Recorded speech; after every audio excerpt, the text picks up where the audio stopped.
There are 49,000 vacant positions at the VA. 96% of VA facilities report at least one severe occupational shortage.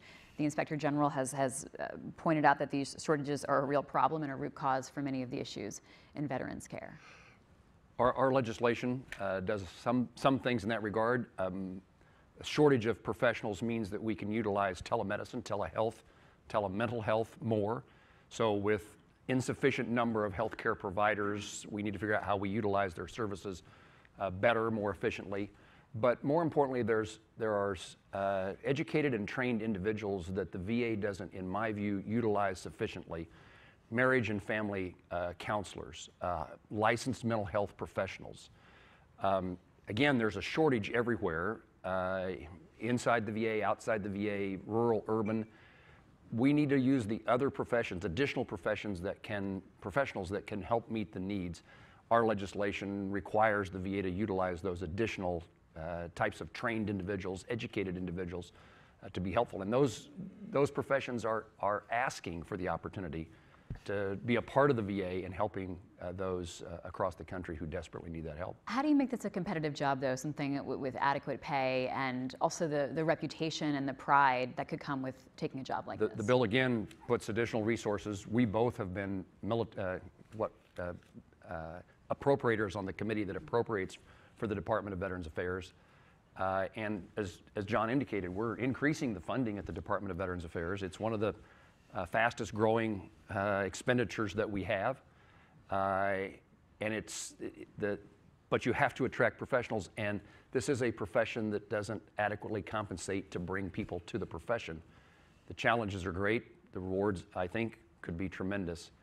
But more money is, we say that often as kind of a trite expression, more money is not the answer to everything. That's true. But in this case, additional resources so that salaries and compensation can be improved for those professionals within the VA, and to add to the number of professionals that qualify to work there. The thing about the VA committee is that Jerry's talking points are the same as mine. There's nothing partisan about this, and the fact is he's absolutely right. We have carried bills in the past, and we have carried bills right now that makes it so the VA is competitive with the private sector. If they utilize those tools that Congress has given them, I'm talking about the VA, they can get folks in. I just want to address one more issue that's pretty cool with our bill. And Phillips just put a pod in Eureka, Montana, which is in the northeast quarter. It is a remote part of the state. And it's a pod, and it's an American Legion Hall or a VFW hall. And if a veteran has got some issues, they can go in the pod. Don't know if they're checking their blood pressure or talking to a telehealth professional on the other end of the line with mental health.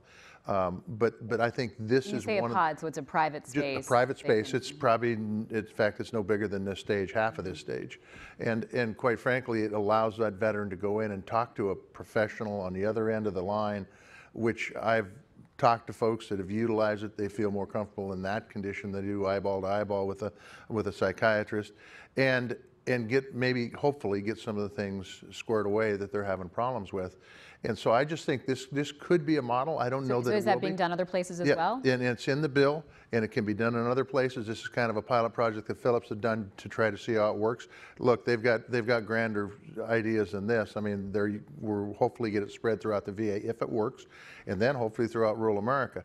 But the bottom line is that I think this is an opportunity to help some of the staffing shortages we have, and we don't have enough mental health providers in any area. Senator Moran is exactly correct. We ought to be using every tool that's out there, whether it's marriage, family and marriage counselors or whatever, because the bottom line, when these folks get in crisis, somebody needs to help them. Otherwise, they're going to do something bad, potentially. So